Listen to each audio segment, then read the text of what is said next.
कबो आएब ना तोरा गावे रे दिहले धोखा अब कबो आएब ना तोरा गावे।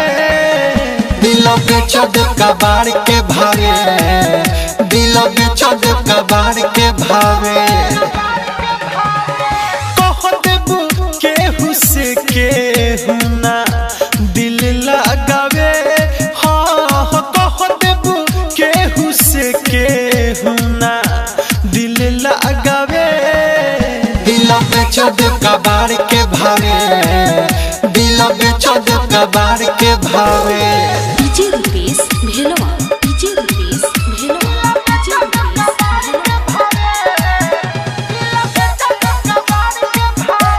Aditya recording studio Gopalganj.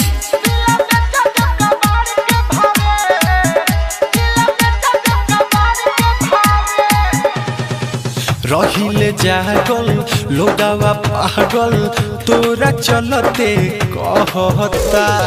लोर बहाई का हम बताई कितना दर्द दिल सहता। अब तो कौन काम के नहीं बावे रे। अब तो कौन काम के नहीं बावे। दिल बेचद कबाड़ के भावे, दिल बेचद कबाड़ के भावे।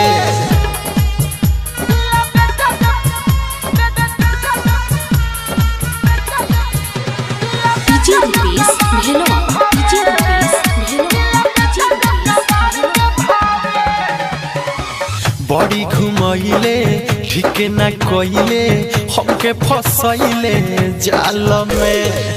धोखा कइले नहीं महइले देख ले बानी कौना हाल में।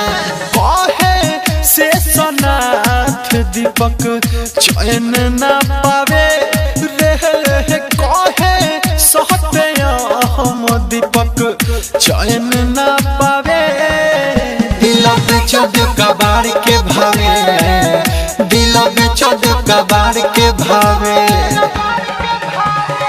कह देबू केहू से केहू ना दिल लगावे।